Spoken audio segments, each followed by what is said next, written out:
saya tuh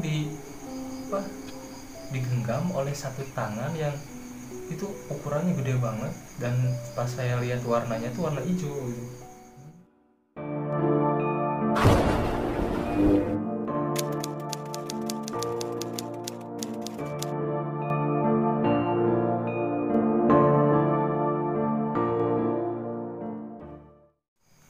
Assalamualaikum warahmatullahi wabarakatuh. Oke, sahabat Sangkanjaya dimanapun Anda berada, balik lagi dengan saya Rijal di Sangkanjaya Channel. Oke sahabat semua, malam ini kita balik lagi di segmen kisah misteri, sebuah kisah yang mungkin saja kalian alami.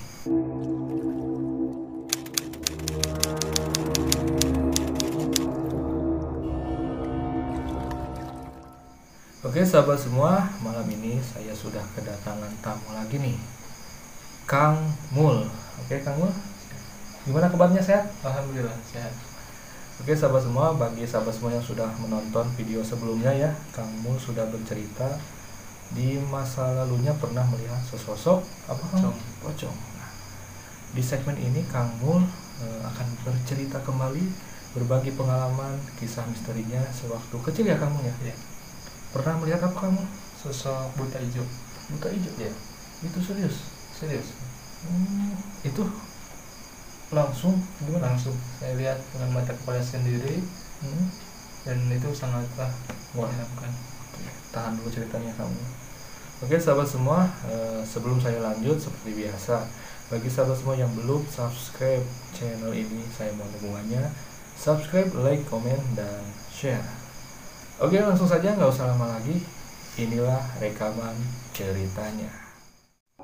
Oke, kamu bisa diceritakan dulu waktu kamu kecil pernah melihat sosok makhluk gaib ya? Ya. Itu gimana kamu kronologisnya? Jadi waktu itu saya umur 4-5 tahunan. Waktu itu kejadiannya malam. Saya lagi tidur sama orang tua saya. Tiba-tiba saya itu kebelet ya, dengan pipis. Nah biasanya kalau saya kebelet suka ngebangunin bapak atau almarhum ibu saya.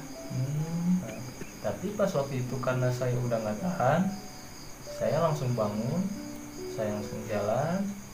Pas ke ruang tengah, saya berhenti karena saya sayup-sayup mendengar suara ibu saya manggil. Katanya kayak gini, "Kade Mul sana ulah lompatan di silabuk." Nah saya di situ diam, kok kayak suara emak, saya. Nah setelah itu saya udah, suara itu nggak saya pedulikan. Akhirnya saya jalan lagi. Pas saya lagi jalan itu saya hampir kencing di celana dan takut keluar. Saya akhirnya lari dan kesandung dan akhirnya jatuh. Nah pas saya jatuh, saya tuh mau nangis, cuman rasanya tuh rasa kebeletnya tuh lebih besar gitu.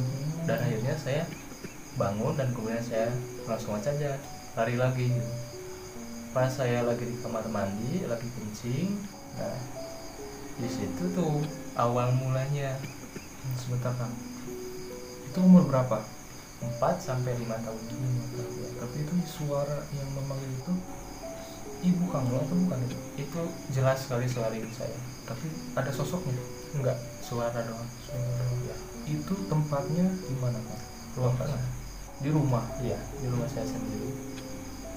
Nah setelah saya di kamar mandi, saya lagi kencing. Nah tiba-tiba tuh pintu kamar mandinya tuh kayak yang tutup gitu, Tutup sendiri? ya, cuman pelan-pelan. Pas lagi kencing tuh, dan suaranya itu yang bikin saya merinding.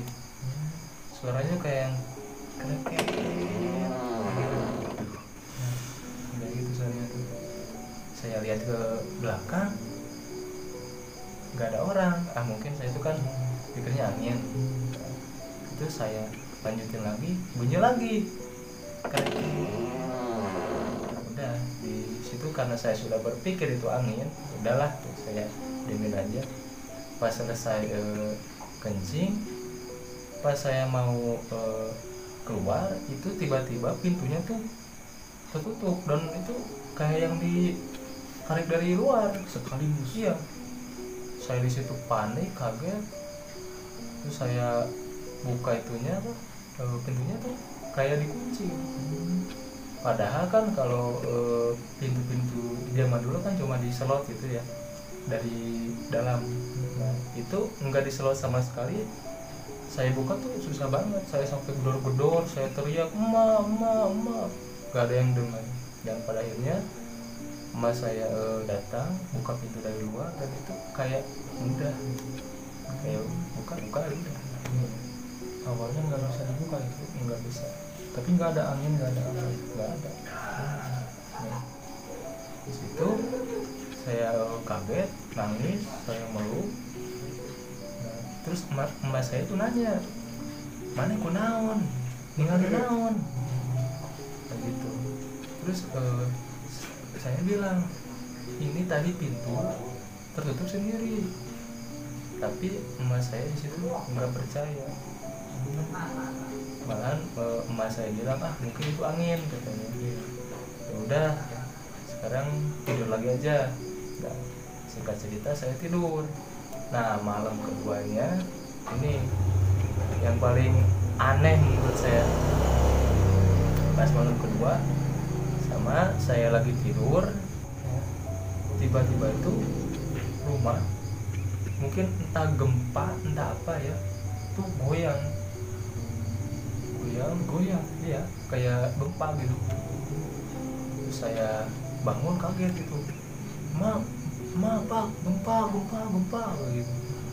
Terus orang tua saya bangun, mereka terus bukannya lari keluar malah diem.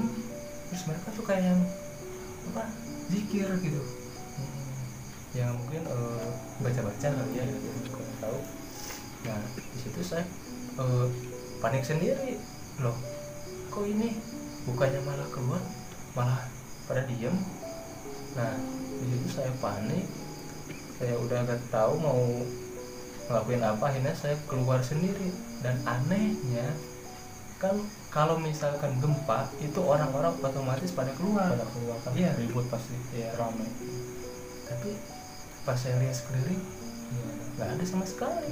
Cuman saya doang yang panik dan yang teriak-teriak sendiri gitu di situ.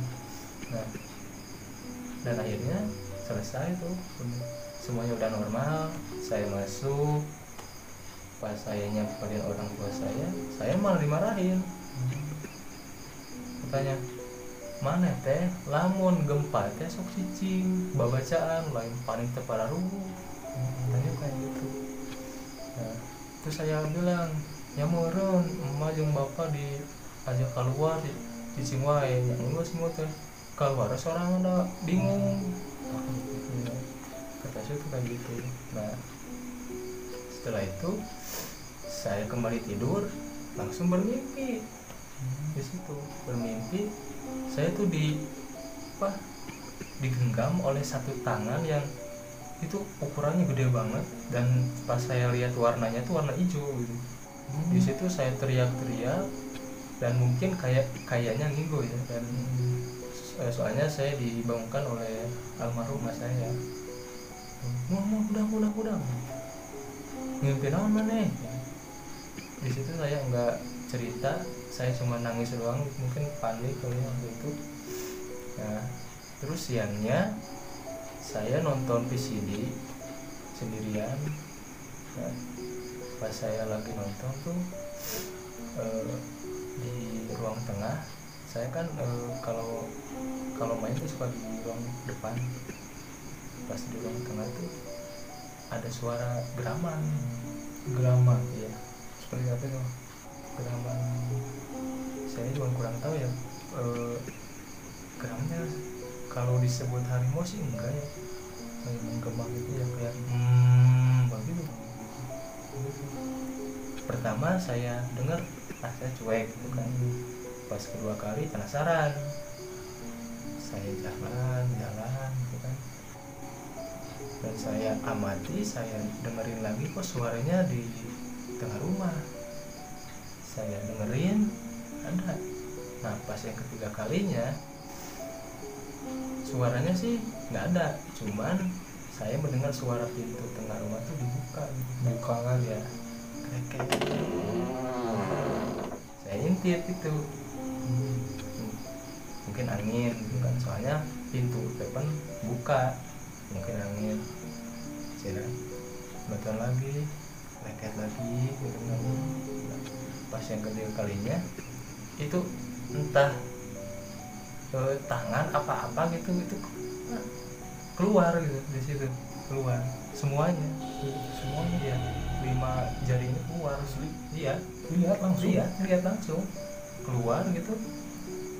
Awalnya saya mengira itu apa gitu, pas saya perhatiin lagi, lihat lagi, itu ternyata jari tangan gede jari tangan manusia biasa bukan. Buset, gila nih sahabat semua. Itu saya sampai sekarang itu inget banget ceritanya. Nah setelah itu saya panik, langsung saya keluar, saya samperin bapak saya bilang di tengah rumah ada tangan tanpa ada badan, enggak, tangan doang. Satu ya. Nah, terus bapak saya bilang, lu naon di mana? Di ruang tengah kan saya bilang. Pas bapak saya cek, itu keadaan udah normal, pintu udah nutup lagi seperti sedia kala ya, udah normal. Saya di situ malah dimarahin dan akhirnya disuruh tidur gitu sama bapak saya. Nah singkat cerita, pas malam harinya saking penasarannya ya, saya sampai gadang di situ. Sebetulnya bukan gadang ya, cuman takut untuk tidur gitu, soalnya habis ngeliat penampakan itu. Nah pas jam kira-kira udah malam lah, saya tuh mendengar suara langkah kaki. Itu di malam keberapa? Malam ketiga ya. Langkah kaki itu suaranya kayak bom dijatuhin, gitu. Awalnya saya mengira itu cuman mungkin ya pendengaran saya aja gitu, halusinasi lah ya. Nah saya diem aja, tapi kok nggak berhenti gitu, terus aja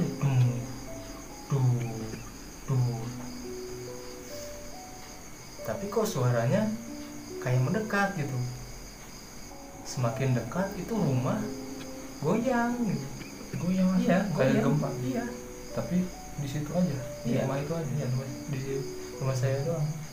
Nah, saya berusaha tenang, berusaha nggak berisik, karena saya ingin lihat langsung apa sih gitu. Nah, jadi saya coba dengar, dan suaranya itu emang mengarah ke ruang tengah itu. Nah, pas suaranya masuk ke ruang tengah, langsung diam gitu. Pas suaranya diam, saya deketin, saya buka pintu pelan-pelan, itu jelas sekali di depan mata saya. Itu sosoknya tinggi besar, terus rambutnya itu acak-acakan, matanya merah melotot, terus bawa kayak apa, pemukul gitu ya, kayak kayu gitu, ditaruh. Pokoknya itu saya ngeri sama sekarang. Nah itu saya lihat sekali dia pakai celana kolor. Nah saya lihat, terus wajah dia tuh kayak yang ngedeketin saya gitu. Di situ saya nggak bisa gerak sama sekali, dan mungkin bapak saya nyadar bahwa saya nggak ada di samping dia lihat, akhirnya saya langsung ditarik, ditutup gitu. Nah paginya saking saya penasaran, saya tanya tuh langsung ke bapak saya, Pak, sebenarnya di tengah imah teh aya naonan, kok enggak tilu penting tilu poe imul manggihan suara-suara aneh jeung ningali penampakan yang jelas ya. Ya, Itu mah sebentar, kalau ukuran manusia berapa kali lipat ya makhluk? mungkin puluhan kali lipat. Besar banget. Ya. Mungkin kalau dilihat dari luar dia sampai tembus ke atas. Iya. Tapi pada saat itu si makhluk kelihatan semua Iya. sampai dari atas ke bawah. Ya, cuman posisi dia tuh agak merunduk gini. Oh gitu. Ya.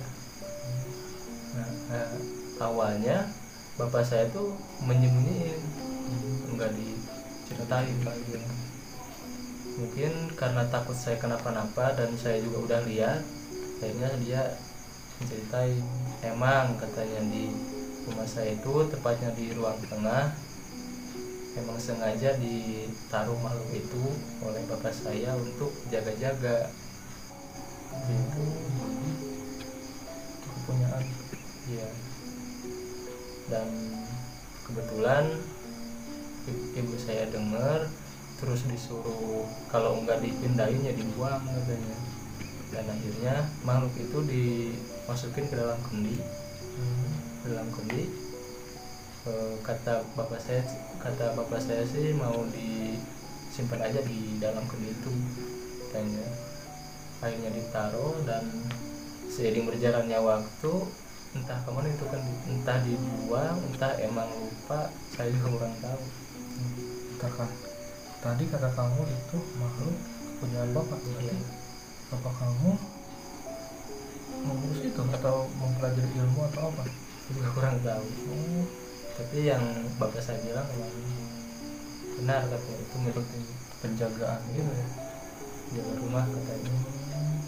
Dan Berarti kamu dari kecil mungkin gini ya, kan kata orang-orang kalau misalkan dulu orang tua mempelajari ilmu tertentu atau mempunyai kelebihan lah, ya bisa dibilang bisa berinteraksi dengan makhluk seperti itu, anaknya juga atau anak cucu keturunannya juga pasti ada yang bisa ya. ya, Salah satunya ini kamu di video sebelumnya juga pernah menceritakan tentang melihat sosok pocong ya, dan sekarang buta hijau ya. Nah berarti kamu dari kecil udah bisa merasakan hal-hal aneh ya? ya, memang sampai sekarang pun. Berarti itu tanpa belajar atau emang gimana tuh?